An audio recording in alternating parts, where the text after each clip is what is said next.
U vremenu kada je sve više pametnih uređaja u vašem domu, tastatura više nije nešto što je rezervisano samo za računare, već vam može pomoći i da iz udobnosti fotelje ili kreveta kontrolišete vaš pametni TV, gaming konzolu, multimedijalni player ili HTPC.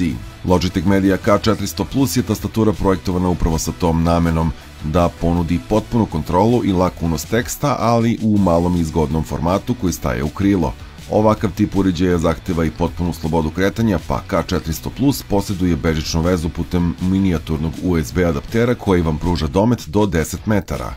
Kao što smo i navikli od Logitecha, tasteri su vrlo udobni sa jasnim odzivom, a niskoprofilni dizajn tastaturi daje neophodnu kompaktnost. Uz korišćenje function tastera na raspolaganju su vam i sve najbitnije prečice za kontrolu multimedije, poput prelaska na prethodnu i narednu stavku na playlisti, podešavanje jačine zvuka, prelaska na full screen i slično.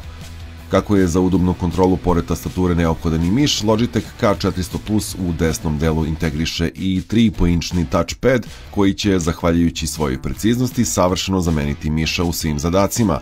Touchpad je osetljiv na dodir sa više prstiju istovremeno, što vam pored jednostavnog pomeranja kursora pruža i dodatnu kontrolu gestovima, poput dodira sa dva prsta koji menja desni klik, pokreta gore-dole sa dva prsta koji menja scroll točkić i izumiranja sa dva prsta.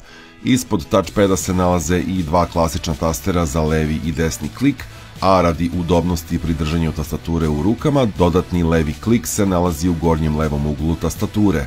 Logitech K400 Plus je praktično idealan dodatak za sve vlasnike pametnih televizora, koji će im pružiti najudobniji način za maksimalno iskorišćenje svih mogućnosti koje oni donose.